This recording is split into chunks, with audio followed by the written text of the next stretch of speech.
Com vocês agora no ar, Rodrigo Almeida Teixeira, no canal História de Sucesso.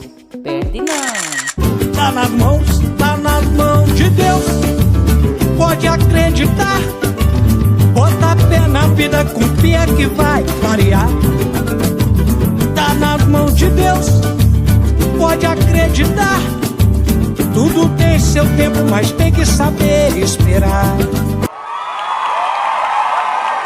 Meu povo, nessa segunda-feira, hoje estou aqui com a Angélica Martins, atriz Angélica Martins, que da Big Boss Produções, indicada aí pelo Ricardo Assis, né? Ela vai contar a história dela para nós, mas antes de eu começar a falar com a Angélica, eu quero pedir para você, aperta aquele like da confiança aí para me ajudar e divulga o canal aí para o vizinho, para a vizinha, para o amigo, para a amiga, para quem você quiser.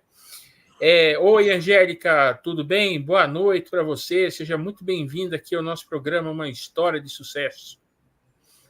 Tudo bem, meu lindo, tudo ótimo, boa noite. Muito obrigada, inclusive, pelo convite. Obrigado a você por aceitar, por fazer a gentileza de aceitar vir falar conosco aqui, viu? Eu queria saber de você, como é que você começou como atriz? Conta tudo para nós, por favor. Bom, eu sou do interior, né? Eu morei em Fidalgo durante 20 anos da minha vida, então cresci lá, inclusive nasci e cresci lá, e aí decidi simplesmente aos meus 8 anos de idade, 7, 8 anos mais ou menos, que eu queria ser atriz, por causa da Eva Vilma, uma personagem que ela fazia na novela Indomada, que era Maria Altiva. E aí, esse dia que eu vi, principalmente no final da novela, finalzinho da novela ali, que ela morre queimada com dinheiro, né, na verdade, e ela sai pela cidade dando uma gargalhada numa fumaça escura. E aquilo ali, para mim, foi genial. Falei com a minha mãe na hora, falei, mãe, eu quero fazer isso da minha vida. Eu quero ser igual ela, né? E aí, só que no interior onde eu morava não tinha. Na verdade, agora tem, mas antes não tinha nada relacionado a teatro, escola, apresentações, não tinha nada disso.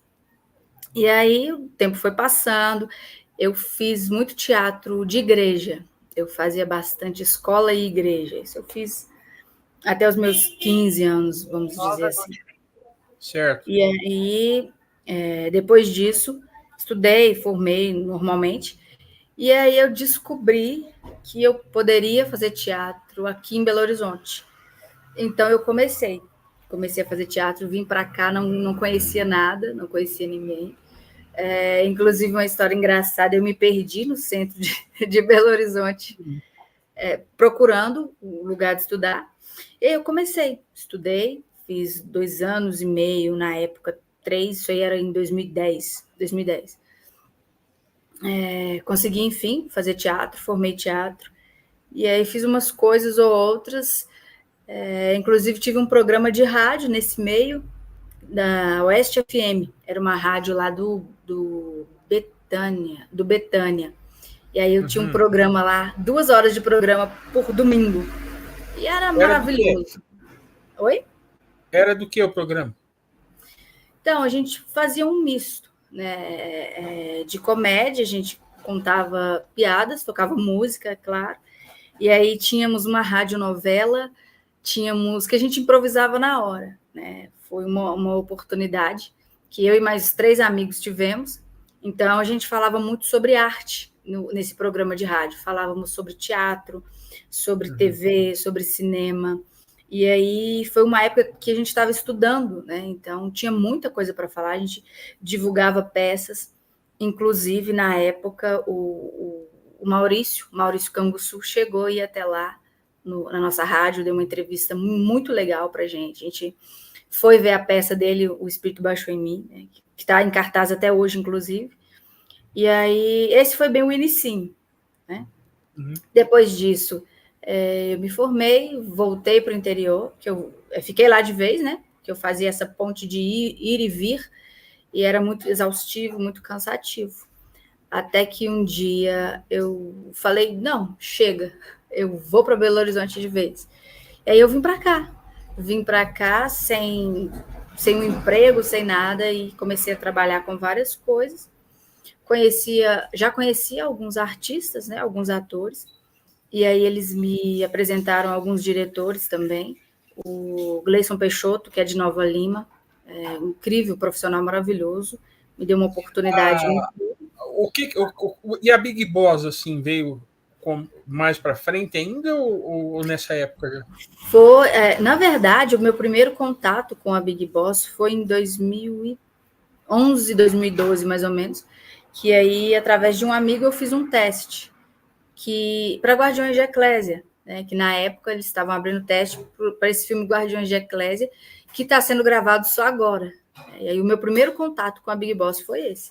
Foi através do teste de Guardiões de Eclésia. Eu fiz esse teste lá no final de 2011, 2012, não me recordo mais ou menos, ao certo. E aí eu fiz esse teste, passei e a gente começou a fazer outras coisas. Aí o Ricardo me chamou para fazer outros cosplays, outras coisas. Quando eu vi, já estava fazendo parte da produtora, né? Já estava na equipe ali administrativa. E aí, isso foi depois que eu me mudei para cá. Aí eu já fiz alguns trabalhos com eles, com o Ricardo, e depois disso comecei a fazer parte da equipe administrativa, a equipe de produção lá da Big Boss. Certo. E além da Big Boss, teve alguma outra produtora que você já trabalhou, assim, outros filmes? Fala tudo aí para nós. Ah, tá. Sim, aí quando, né, eu vim para cá, no teatro mesmo, tive a oportunidade de trabalhar com o Carl Schumacher, falecido Carl Schumacher, né, um grande diretor e ator. E aí, depois disso, eu fui fazendo coisas com a Big Boss mesmo. Cheguei a fazer uma participação no filme da Glee, Jogada de Risco, que não saiu ainda, né, tá meio que pós-produção ali, mas ainda tem algumas coisinhas para acertar. E aí eu fiz com o Vinícius de Castro, também, que é um grande nome que a gente tem hoje em Belo Horizonte com o cinema, né? Ele está fazendo várias coisas também, inclusive a gente está sempre trocando figurinha, essas coisas assim. E no teatro eu já trabalhei com vários diretores, né? Hoje em dia eu estou na SET, que é a Companhia Experimentate de Teatro, uma companhia aqui de Belo Horizonte. Hoje eu faço parte com 2 espetáculos, estou inteirando o terceiro com eles agora. Tenho a minha produtora, que é a Puca Produções, e aí a Puca é mais voltada para o teatro, né? Futuramente a gente vai mexer algumas coisas de audiovisual, mas nada de longas, não, só curtas assim, mas no momento Quanto tempo tem a Puca? A Puca eu tenho desde 2018. E o que te inspirou para começar? E o que te inspirou para começar a Puca? Olha, na época, como eu não conhecia tanta gente assim, era difícil, porque teste, essas coisas, é mais panelinha, né? E aí, por exemplo, eu tenho um amigo que conhece um cara que conhece o diretor. E aí, esse amigo que conhece um cara que conhece o diretor fica sabendo do teste, e aí ele me fala. É assim, principalmente antes era muito assim. Ou então eles realmente escolhiam quem eles queriam e só se sobrasse vaga, aí chamavam outras pessoas. E aí eu queria muito, muito dar oportunidade, trabalhar com teatro que não seja somente aquele bolinho, né? São esses atores que vão fazer esse tipo de coisa e pronto. E aí o meu foco na época era teatro escola. Eu escrevo algumas coisas, e eu tinha um texto infantil, na verdade eu tinha 2 na época, e aí a Puca foi mais ou menos para isso. Ao mesmo tempo, eu consegui abrir teste para dar mais oportunidades para as pessoas que queriam fazer teatro, e também, de certa forma, fazer o teatro escola, que é uma coisa que eu gosto muito, né, de levar a educação para as crianças através da arte. Só que aconteceram várias coisas. Pode concluir. Aconteceram várias coisas e eu tive que dar uma pausa. Eu pausei assim a Puca e continuei as questões empresariais, mas não estava fazendo mais nada em relação a isso. E aí, no final do ano passado, que eu voltei a colocar em prática essa ideia, E aí, no final do ano passado, em parceria com a Sete, inclusive, eu coloquei 2 espetáculos em cartaz. E para a campanha também, foi em parceria. E agora, esse ano, já estamos com 2. Um infantil, que fala sobre o meio ambiente, e um adulto, que é o Resistência, que estamos ensaiando no momento. Como é que você enxerga a arte, o teatro, o cinema em Minas Gerais? Olha, por mais que agora a gente está tendo um espaço maior, né? Os festivais eles estão mais abertos a produtores menores, inclusive alguns não aceitavam MEI antes, e agora estão aceitando. Por esse lado, eu vejo que realmente a gente está dando um passo, sabe? Está realmente avançando para uma coisa que é necessária, porque teatro, audiovisual é arte é cultura. E é uma coisa que a gente precisa muito, uma coisa que a gente não pode deixar só para os grandes, né? São Paulo, Rio, que realmente são os polos ali de teatro, cinema, TV, essas coisas. Mas, por outro lado, eu vejo que o pessoal da arte deveria ser mais unido, sabe? Ao invés de ficar um querendo derrubar o outro, por exemplo, nossa, tem uma oportunidade aqui, eu não vou falar para o Rodrigo, porque se ele conseguir, eu não consigo. Não, eu acho que não deveria ser assim. Eu acho que se tem uma oportunidade, fala, olha, Rodrigo, tem uma oportunidade, eu vou tentar. Vamos tentar junto, né? Vamos ver o que a gente consegue trabalhar junto para a gente conseguir fortalecer. E creio que quando a gente entender realmente que dessa forma que a gente vai fazer os olhares voltarem aqui para os atores mineiros, né? Para o teatro, para o cinema mineiro, é isso. E a gente vê que isso acontece, a questão do filmes de plástico, né?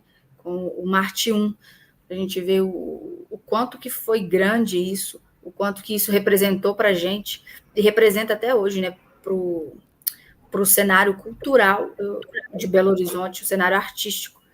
E é isso mesmo, a gente tem que meter a cara e fazer, e não ter medo, né, de críticas, mas a gente precisa muito desse apoio, um apoiando o outro sempre, para a gente crescer junto. Com certeza. Você falou em crítica, né? Às vezes o pessoal me critica um pouco, porque quando eu vou entrevistar uma pessoa, eu nunca pego o roteiro, eu tô conhecendo, bem dizer, a tua história agora, sabe? Mas Sim. o povo critica às vezes a gente com esse trabalho, assim, né? O certo seria pegar o roteiro, mas como os leitores de tela nem tudo eles leem, né? Daí a gente tá batendo esse papo assim, bem espontâneo. Espero que você esteja gostando. Mas isso é bom, eu gosto da espontaneidade, né? A arte tem muito disso, tem muito da essência do próprio artista. Então, assim, se você às vezes precisa, independente do que vai fazer de um roteiro, por exemplo, sabe, olha, eu vou começar assim, vou dar boa noite, vou perguntar sobre ela para ela falar sobre as coisas. Isso é o básico. Então, o legal disso, dessa conversa que eu já tinha visto, algumas entrevistas suas, é isso, né? É deixar fluir. E a arte é isso. A arte ela tem que ser livre, ela tem que fluir, não tem que ficar preso, não. E as críticas, elas vão sempre existir. É uma coisa assim que eu aprendi com o tempo, realmente, com a prática. As críticas, elas vão sempre existir. Então, assim, não é o que as pessoas falam de você que vai te definir.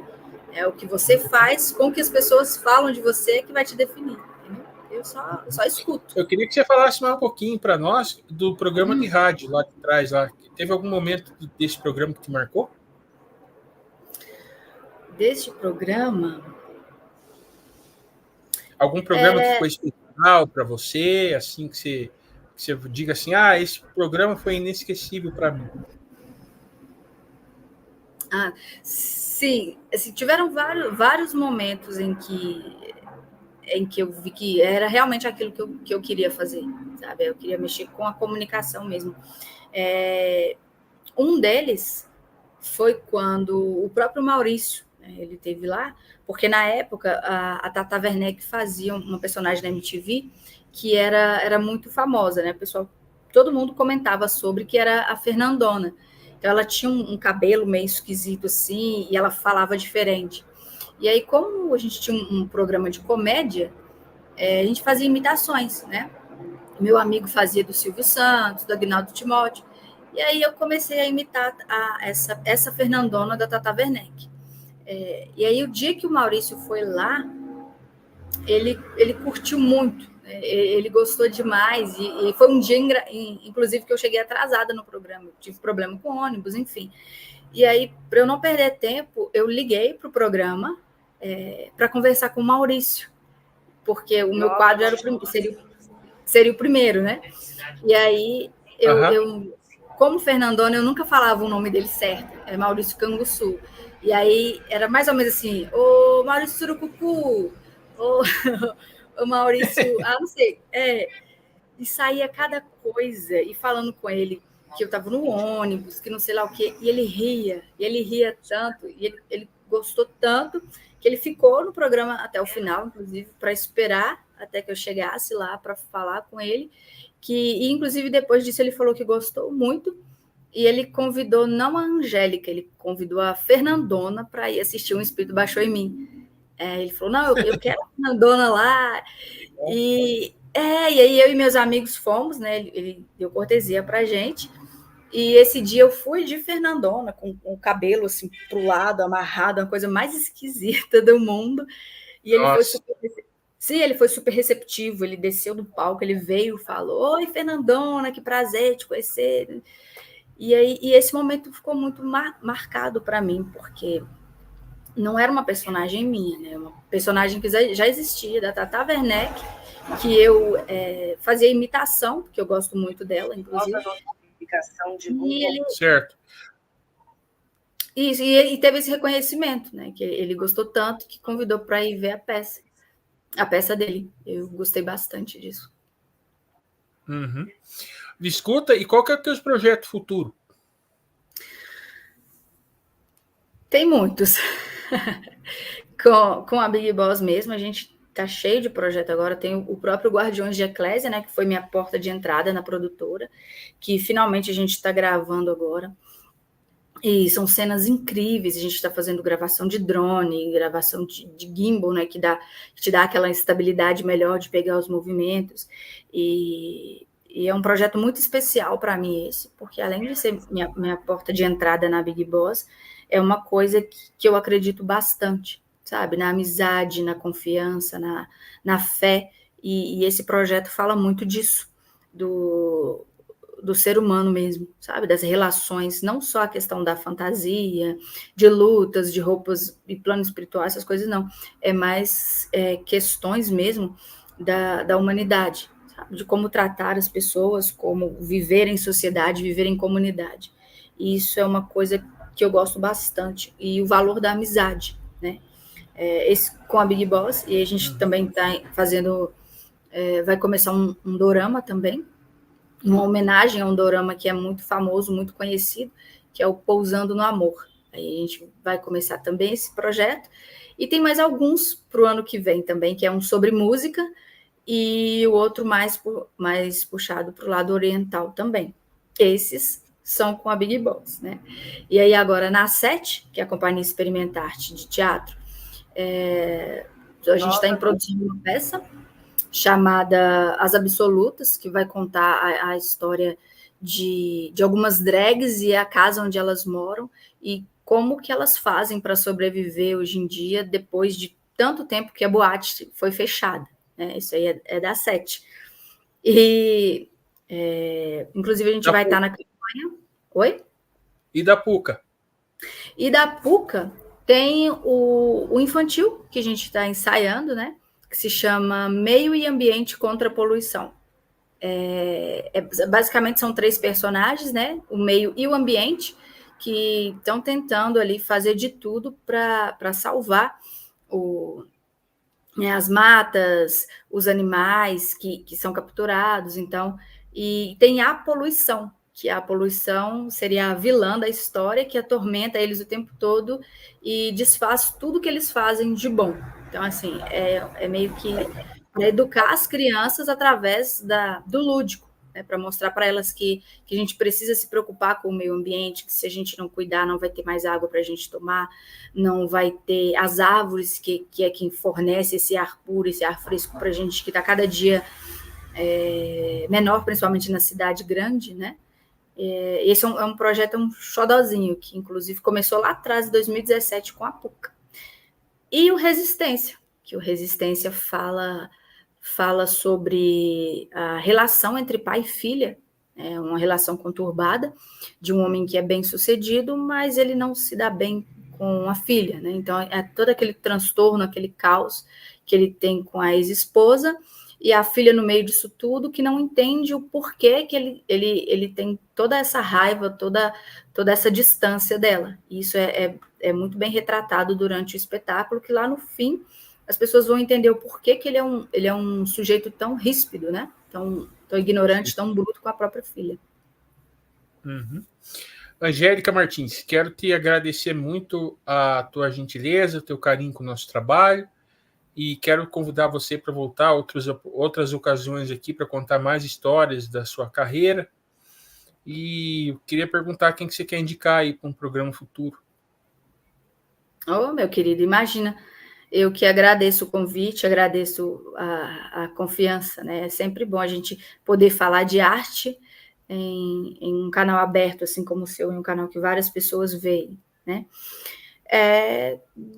Tem o René Canetti, né? O René Canetti já é um... Vai vir quarta-feira, viu? Ele vai vir quarta-feira aqui. O René vai quarta-feira? O Ricardo mandou aqui para mim. Que legal! Tem que ser outro. O Ricardo só não pode. Eu pensei que eu não sabia que ia ser o René. Senão eu já tinha falado de você, porque o Ricardo mandou você e ele, né? Foi os que ele mandou. Legal.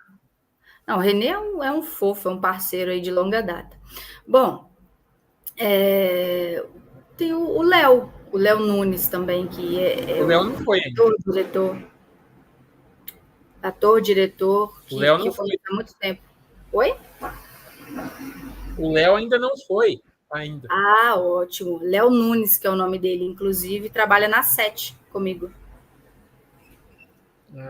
Então tá. Daí você manda o contato dele quando a gente fechar aqui. Tá? Sim, te mando sim.